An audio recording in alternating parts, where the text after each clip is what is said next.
سلام بر شما لقمندان سیما نیوز. 7 خبری این هفته از افغانستان و جهان با من همیرا افغان. نخست اخبار از افغانستان. خلیفه سراج الدین حقانی سرپرست وزارت امور داخلی امارت اسلامی افغانستان که به امارات متحده عربی سفر کرده با مسئولان آن کشور روی تقویت روابط میان دو کشور و جلب همکاری امارات متحده عربی در بخش‌های صحی و ساختمانی ارگان‌های امنیتی افغانستان صحبت کرده است. کار ساخت یک جاده و یک پلچک در ولسوالی یوسف خیل پکتیا تکمیل و بهره برداری سپرده شد. مسئولان ریاست انکشاف دهات پکتیا در خبرنامه گفته است که مؤسسه CDDO کار ساخت 2 کیلومتر جاده و یک پلچک در ولسوالی یوسف خیل آن ولایت را با هزینه مالی این مؤسسه تکمیل کرده است.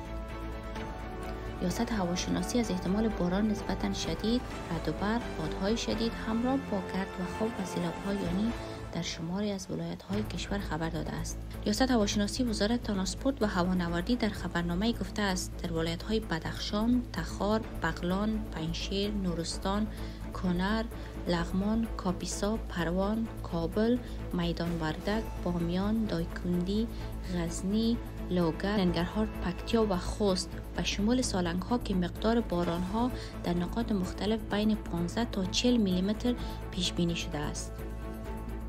یک مقام حکومت طالبان صحتنامه‌ای را که در آن هبت الله آخوندزاده رهبر طالبان دستور داده است تا معاش همه کارمندان زنان در حکومت طالبان 5000 افغانی باشد.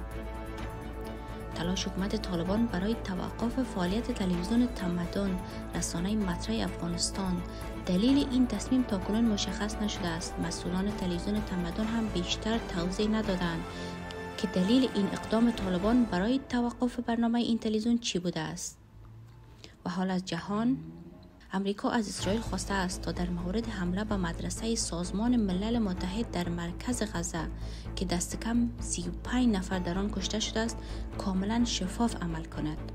هیئت نظارت بر مطبوعات ایران در آستانه انتخابات ریاست جمهوری این کشور انتشار هر گونه محتوا به منظور تخریب و تشویق مردم از تحریم و یا کاهش مشارکت در انتخابات تجمع اعتراض آمیز بدون مجوز مجرمانه خوانده شده است.